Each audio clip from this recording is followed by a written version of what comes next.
तो आज स्टार्ट करते हैं विज्ञान कक्षा 10 का पार्ट सेकंड, अम्ल, क्षारक तथा लवण, एसिड, बेस एंड साल्ट। तो इसका देख लेते हैं बच्चों लेसन। तो सबसे पहले आता है हमारा अम्ल। तो अम्ल इसको बोलते हैं एसिड। जो एसिड है ये लैटिन भाषा से लिया गया है बच्चों। इसका अर्थ होता है खट्टा। क्या होता है? खट्टा। ठीक। तो देखिए अम्ल क्या होते हैं। अम्ल स्वाद में खट्टे होते हैं। ये नीले लिटमस को लाल में बदल देते हैं। ये जलीय विलयन में H+ आयन देते हैं। बच्चों देखिए लिटमस, तो दो टाइप के लिटमस होते हैं। ये क्या होती है? पतली पतली, एक कागज की क्या होती है, ऐसी पट्टी ऐसी होती है पतली पतली सी। तो एक नीले रंग का होता है लिटमस और एक होता है लाल रंग का लिटमस। ठीक। और इन लिटमस को एसिड और बेस का परीक्षण के लिए यूज किया जाता है बच्चों। ठीक। जो नीले रंग का लिटमस होता है, जिस पत्र का कलर जो होगा नीले कलर का होगा, वो क्या करता है, नीला लिटमस जो होगा अम्ल होगा तो वो उसको लाल में बदल देता है। ठीक है ना। और ये क्या करता है अम्ल, ये जलीय विलयन में H+ आयन देता है। ठीक। जैसे कि HCl, H2SO4, CH3, COOH acetic acid और HNO3 नाइट्रिक एसिड, है ना। अब देखिए बच्चों, जो अम्ल होते हैं इनकी पहचान कैसे होती है बच्चों? ये जलीय विलयन में H+ आयन देते हैं और इसी H+ आयन के कारण ही क्या होता है, विद्युत का संचालन भी होता है, चालन इसी के द्वारा होता है। देखिए जैसे HCl है, इसको अगर हम जलीय विलयन में घोलते हैं, डालते हैं, तो ये जलीय विलयन में क्या देता है, H+ आयन, मतलब ये जिससे बना है उसी से टूट जाता है ना। H+ और Cl- आयन में टूट जाता है। ठीक। क्योंकि ये जल में, इसको हम क्या करते हैं, जलीय विलयन में डालते हैं, तो ये क्या करता है, जल से क्रिया कर ये H+ आयन क्या बनाता है, हाइड्रोनियम आयन H3O, इस फॉर्म में रहता है बच्चों जलीय विलयन में। ठीक हो गया। दूसरा आता है इसका एग्जाम्पल H2SO4 सल्फ्यूरिक एसिड। और जो सल्फ्यूरिक एसिड है ये भी जलीय विलयन में क्या देता है, H+ आयन और हाइड्रोजन सल्फेट आयन, ऋणायन देता है बच्चों। ठीक। और ये जो हमारा ये होता है, ये भी क्या करता है, वाटर से रिएक्ट कर क्या करता है, वाटर के साथ जब ये H+ आयन देते हैं तो वाटर से मिलकर ये क्या बनाते हैं, हाइड्रोनियम आयन बनाते हैं बच्चों। ठीक। वैसे ही हमारा एसिटिक एसिड भी जलीय विलयन में H+ आयन देता है और एसिटेट ऋणायन देता है। ठीक। और ये H भी हमारा क्या करता है, जलीय विलयन में H+ आयन किस फॉर्म में रहता है, ये हाइड्रोनियम आयन में रहता है। ठीक। तो ये बात थी हमारी अम्ल की बच्चों। अब बच्चों देखिए जो हमारे अम्ल के एग्जाम्पल हैं HCl, H2SO4, CH3, COOH और HNO3। तो इसमें भी बच्चों कुछ हमारे जो है प्रबल एसिड और कुछ हमारे दुर्बल एसिड। प्रबल एसिड क्या होते हैं, जो कि अपने जलीय विलयन में, जब इनको हम जलीय विलयन में घोलते हैं तो पूर्ण रूप से ये H+ आयन देते हैं, वो तो क्या होंगे हमारे प्रबल एसिड, यानी कि स्ट्रॉन्ग एसिड। ठीक। और दुर्बल एसिड क्या होते हैं, जो जलीय विलयन में, अगर हम उनको जलीय विलयन में इनको किसी को घोलते हैं तो पूर्ण रूप से वो H+ आयन नहीं देते हैं, तो वो क्या होते हैं, दुर्बल एसिड होते हैं। ठीक। देख लेते हैं जैसे बच्चों प्रबल अम्ल यानी कि स्ट्रॉन्ग एसिड। स्ट्रॉन्ग एसिड मैंने बताया ना, जो हमारे जलीय विलयन में क्या करेंगे, जलीय विलयन में पूर्ण रूप से H+ आयन देते हैं, पूर्ण रूप से, है ना। तो वो क्या होते हैं, हमारे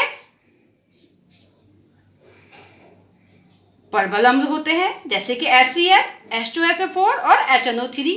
ये क्या करते हैं, जलीय विलयन में जब इनको घोलते हैं तो ये पूर्ण रूप से H+ आयनों में टूट जाते हैं, इसलिए प्रबल अम्ल कहलाते हैं। ठीक। और दूसरा आता है हमारा दुर्बल अम्ल यानी कि वीक एसिड। ठीक। वीक एसिड क्या होंगे, वीक एसिड वो होंगे जो जलीय विलयन में जिनको हम घोलेंगे और वो पूर्ण रूप से H+ आयन नहीं देते हैं, यानी कि ये हमारे जलीय विलयन में पूर्ण रूप से H+ आयन नहीं देते हैं, आंशिक रूप से देंगे। क्या देंगे, आंशिक रूप से देते हैं। ठीक। पूर्ण रूप से नहीं देते हैं, वो क्या होते हैं, दुर्बल एसिड होते हैं। जैसे कि एसिटिक एसिड को जब हम इसका जलीय विलयन में इसको घोला जाता है तो ये बनाता तो H+ आयन है, लेकिन पूर्ण रूप से ये H+ आयन क्या करता है, नहीं देता, यानी से आंशिक H+ आयन देता है, जैसे लैक्टिक अम्ल और ऑक्जेलिक अम्ल, ये भी क्या है, दुर्बल एसिड है बच्चों। ठीक हो गया। अब आता है हमारा क्षार। तो बच्चों क्षारक मीन्स बेस। ठीक, अब ये देख लेते हैं, ये स्वाद में कड़वे होते हैं। ये कैसे होते हैं, स्वाद में कड़वे होते हैं। ये लाल लिटमस पत्र को नीला कर देते हैं। अब मैंने बताया था ना बच्चों ऊपर कि लिटमस पत्र जो होता है एक पट्टी जैसी एक पत्र होता है। ठीक, नीला लिटमस में तो जो अम्ल थे वो क्या करते हैं, लाल कर देते हैं। अब जो क्षार होते हैं ये लाल लिटमस में, मतलब क्षार का अगर हमने प्रयोग करना है कि हमारा कोई सॉल्यूशन है, उसको हमने ज्ञात करना है कि ये अम्ल है ये क्षार है, तो हम उसमें अगर क्षार है तो लाल लिटमस को हम अगर उस सॉल्यूशन में डिप करते हैं तो जो हमारा लाल लिटमस पत्र है वो कैसा हो जाएगा, हमारा नीला हो जाएगा। लाल लिटमस पत्र हमारा किस में चेंज हो जाएगा, नीले में चेंज हो जाता है। ठीक, तो ये लाल लिटमस पत्र को नीला कर देते हैं। ये जलीय विलयन में OH- आयन देते हैं बच्चों। जो क्षार होते हैं ना बच्चों, ये क्या करते हैं, OH- आयन देते हैं, और अम्ल क्या देते थे, H+ आयन। ठीक, इसका एग्जाम्पल हो गया NaOH, OH, KOH, NH4OH, CaOH का होल ट्वाइस और KOH बच्चों 2 बार आ गया यहाँ पे, है ना। तो देखिए बच्चों, NaOH sodium hydroxide, KOH potassium hydroxide, NH4OH ammonium hydroxide और कैल्शियम हाइड्रोक्साइड, ये किसके एग्जाम्पल हो गए, क्षारक के। क्यों, क्योंकि ये जलीय विलयन में OH- आयन देते हैं। देख लीजिए, जैसे कि एग्जाम्पल ये है आपका, दूसरा ये, तीसरा ये, चौथा ये। जैसे कि NaOH विलयन को जो हम जलीय विलयन में घोलते हैं तो ये जिन आयनों से बने होते हैं उसमें ये टूट जाते हैं। जैसे कि NaOH को जलीय विलयन में घोला तो Na+ और प्लस OH- आयन दिया बच्चों। ठीक, OH- आयन दिया, यानी कि ये क्या है, एक क्षार है। उसी प्रकार KOH को जब जलीय विलयन में घोला जाता है तो ये क्या देता है, K+ प्लस OH- आयन, यानी कि OH- आयन देने का मतलब ये क्या है, एक क्षार है। फिर अमोनियम हाइड्रोक्साइड NH4OH को जलीय विलयन में घोला जाता है तो ये क्या देता है, NH4 प्लस OH का माइनस आयन, यानी कि ये भी क्या है, क्षार है। कैल्शियम हाइड्रोक्साइड को जलीय विलयन में घोला जाता है तो देखिए Ca++ प्लस 2OH-। अब बच्चों देखिए, कैल्शियम का जो होता है आपको पता है, कैल्शियम के ऊपर 2 चार्ज होता है और 2 है तो 2OH-, और कैल्शियम क्या है, यहाँ पर कैल्शियम का 1 है, इसलिए कैल्शियम 1 और 2OH का होल ट्वाइस, यानी कि इसमें 2 O है और 2 H है तो 2OH। अब इसका अर्थ क्या हुआ कि इसमें 2 O है और 2 H है, तो ये क्या हो गया, हमारे क्षार के एग्जाम्पल। ठीक, अब देखिए, जैसे कि हमने ऊपर अम्ल में पढ़ा था कि प्रबल अम्ल होते हैं, दुर्बल अम्ल, अब इसमें भी है कि ये प्रबल क्षार होते हैं और प्रबल दुर्बल क्षारक होते हैं। अब प्रबल क्षारक क्या होंगे बच्चों, प्रबल क्षारक वो होंगे जो हमारे जलीय विलयन में पूर्ण रूप से OH- आयन देते हैं, यानी कि ये पूर्ण रूप से जलीय विलयन में क्या करेंगे, ये जलीय विलयन में OH- आयन देते हैं, वो हमारे प्रबल क्षारक कहलाते हैं। ठीक, और दुर्बल क्षारक क्या होंगे, जो पूर्ण रूप से जलीय विलयन में OH- आयन नहीं देते, यानी आंशिक देंगे लेकिन पूर्ण रूप से नहीं देते, दुर्बल क्षारक कहलाते हैं बच्चों। ठीक, अब पढ़ते हैं हम साल्ट। ठीक है,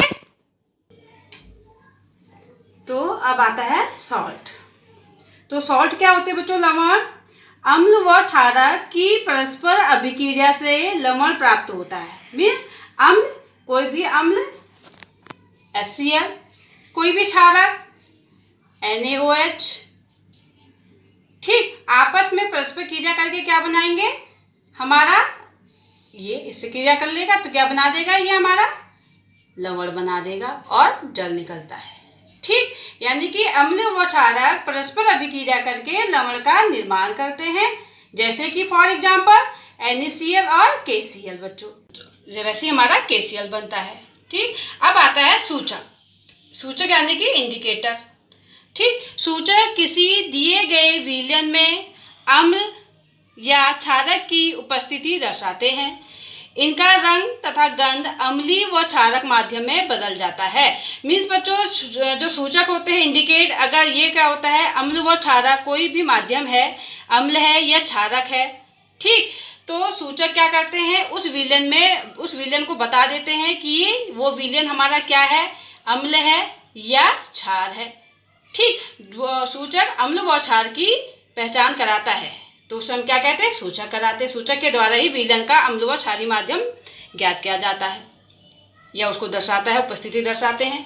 इनका रंग तथा गंध अम्लीय व क्षारीय माध्यम में बदल जाता है, वो सूचक कहलाते हैं। सूचक 3 प्रकार के होते हैं बच्चों। पहला होता है प्राकृतिक सूचक, दूसरा होता है कृत्रिम सूचक या संश्लेषित सूचक, और तीसरा होता है गंधीय सूचक। तो पहला देख लेते हैं हम प्राकृतिक सूचक।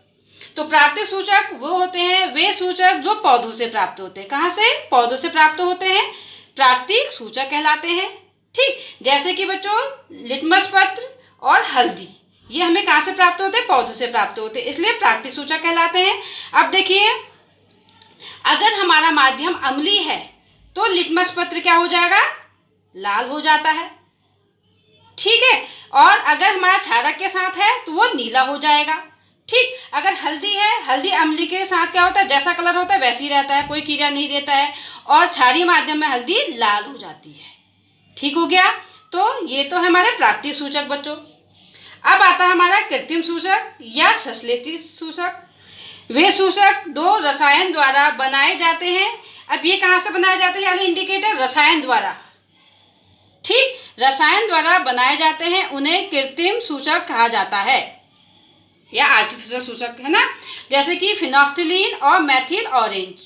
फिनोफ्थलीन जो है अम्ल के साथ रंगहीन हो जाता है, कैसा हो जाता है? कोई कलर नहीं रहता इसका। ठीक, और क्षारक के साथ ये गुलाबी कलर देता है, और मेथिल ऑरेंज अम्ल के साथ ये लाल कलर और क्षारक के साथ ये पीला कलर देता है।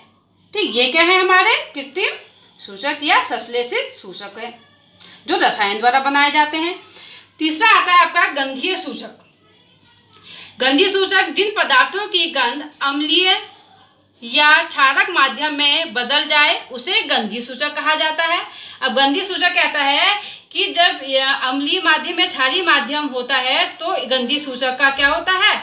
गंध बदल जाती है, तो वो गंधीय सूचक कहलाता है। जैसे कि प्याज का रस, वेनिला, लौंग का तेल, ये क्या हमारे गंधीय सूचक है।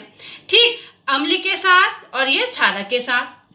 ठीक, अब देखिए, जब प्याज का रस अम्लीय विलयन के संपर्क में आता है तो ये कैसा हो जाता है? तीव्र गंध आने लग जाती है, बहुत तेज इसमें से गंध आ जाती है। ठीक, अगर क्षारीय माध्यम के संपर्क में आता है तो इसमें से कोई गंध नहीं आती है। वेनिला जब अम्ल के इसमें आता है संपर्क में तो समान गंध, जैसे वेनिला का अपना गंध रहती है वैसी रहता है। ठीक, और इसमें कोई गंध नहीं आती है, क्षारक के संपर्क में आके इसमें कोई गंध नहीं आती है।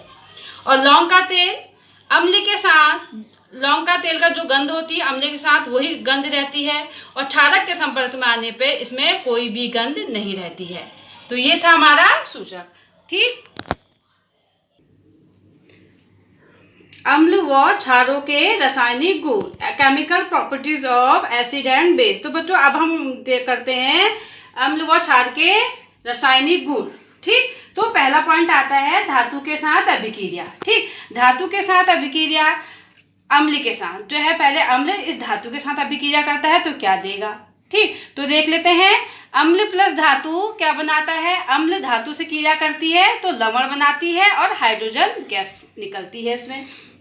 ठीक, तो अम्ल कोई भी HCl और धातु होगी हमारी Zn, ये आपस में भी क्रिया करी तो ये जो Zn है ये इस Cl से मिलकर क्या बना देती है? हमारी ZnCl2 बना देती है, और जो हमारा H2 है वो हाइड्रोजन गैस के रूप में निकल जाता है बच्चों।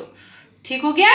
अब धातु की अभिक्रिया क्षारक के साथ, तो देख लेते हैं। क्षार प्लस धातु ये भी क्या बनाते हैं? लवण और हाइड्रोजन बनाते हैं। कोई भी क्षार जैसे कि NaOH प्लस Zn अभिक्रिया करते हैं तो ये क्या बनाते हैं? सोडियम जिंकेट, यानी कि ये Na और ये Zn और O आपस में बनकर सोडियम जिंकेट Na2ZnO2 बनाते हैं और हाइड्रोजन गैस निकालते हैं। ठीक हो गया। तो देखिए, अब आती है हमारी धातु कार्बोनेट के साथ अभिक्रिया। धातु कार्बोनेट के साथ अभिक्रिया तो देख लेते हैं पहले अम्ल के साथ। अम्ल व धातु कार्बोनेट, जो अम्ल है धातु कार्बोनेट से अभिक्रिया करता है तो क्या बनाता है, लवण बनाता है, कार्बन डाइऑक्साइड CO2 निकलता है और जल निकलता है। तो देखिए बच्चों इस इक्वेशन को, 2HCl यानी कि अम्ल HCl, धातु कार्बोनेट Na2CO3, आपस में इन्होंने रिएक्शन करी तो क्या बनाया, ये हमारा क्या हो गया, ये निकल गया 2NaCl के फॉर्म में, ये लवण बन गया। ठीक, बाकी CO2 हमारा कार्बन डाइऑक्साइड के रूप में निकल गया यहाँ पे।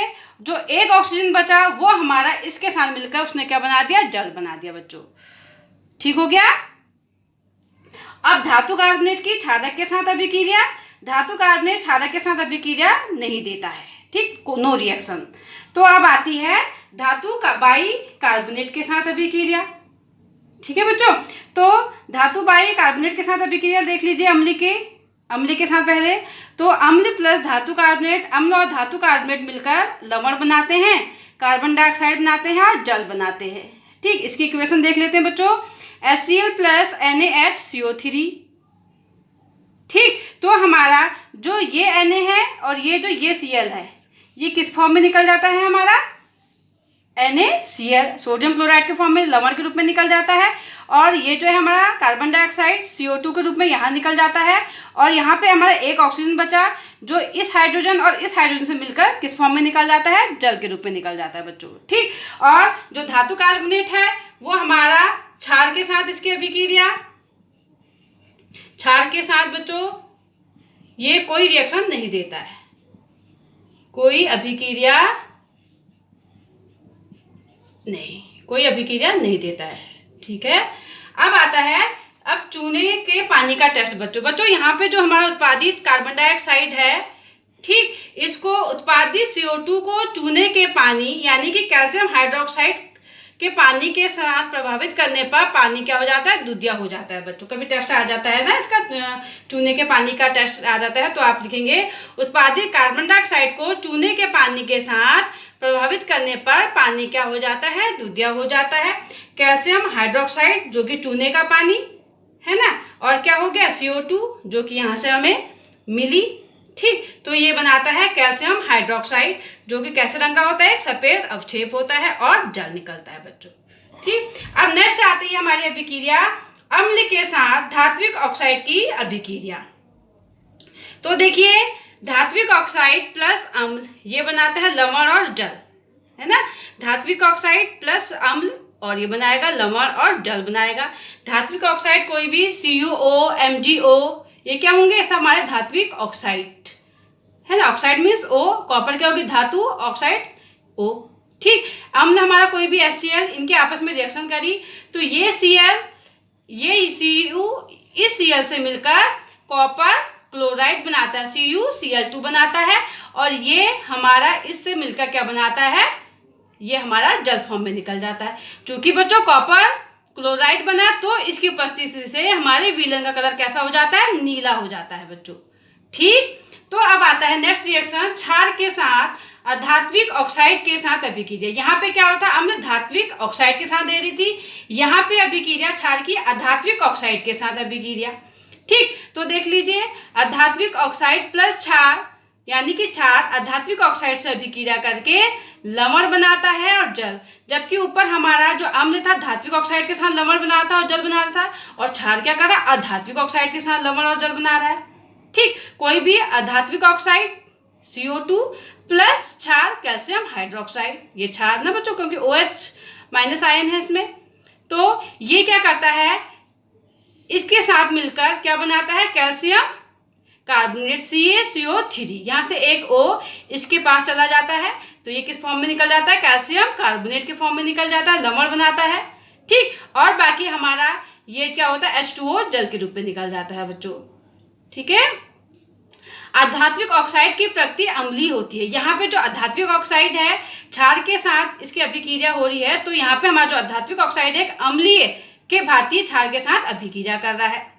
ठीक, और जो यहाँ पे हमारा धात्विक ऑक्साइड है यहाँ पे ये अम्ल के साथ क्या है, एक क्षारीय, इसकी जो प्रकृति होगी क्षारीय प्रकृति होगी। ठीक, जिसका लवण और जल बन रहा है बच्चों। ठीक है, अब आता है अम्ल व क्षारक की परस्पर अभिक्रिया। तो देखिए, अम्ल व क्षार परस्पर अभिक्रिया करके लवण और जल बनाता है। तो बच्चों देखिए, अम्ल व क्षार परस्पर अभिक्रिया करके बच्चों न्यूट्रलाइजेशन रिएक्शन देता है, यानी कि उदासीनीकरण अभिक्रिया। तो इसमें शॉर्ट नोट आता है आपका, उदासीनीकरण अभिक्रिया से क्या समझते हैं, उदाहरण सहित बताइए। ठीक, तो इसमें देखिए, जब अम्ल व क्षारक परस्पर अभिक्रिया करके लवण और जल का निर्माण करते हैं, उदासीनीकरण अभिक्रिया कहलाते हैं। मीन्स अम्ल व क्षारक आपस में अभिक्रिया करते हैं और एक दूसरे के प्रभाव को क्या कर देते हैं, निष्क्रिय कर देते हैं और क्या बनाते हैं, लवण बनाते हैं, जल। तो यह अभिक्रिया उदासीनीकरण अभिक्रिया कहलाती है। यह ये रिएक्शन न्यूट्रलाइजेशन रिएक्शन के नाम से भी आती है बच्चों।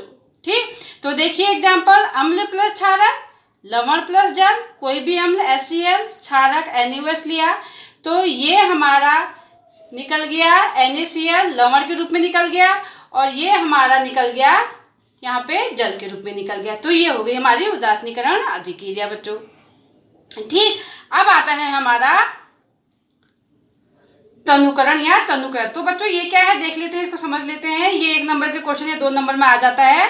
जल के साथ अम्ल या क्षारक को मिलाया जाता है, तब विलयन में H+ या हाइड्रोनियम आयन व OH- आयनों में प्रति इकाई आयतन की संख्या कम हो जाती है, तो तनुकरण कहलाता है। मीन्स बच्चों, जो हमारे एसिड और बेस यानी कि अम्ल व जो क्षार होते हैं, जो अपनी प्योर अवस्था में होते हैं, तो इनको पतला करना यानी कि तनुकरण करना जरूरी होता है यूज करने से पहले।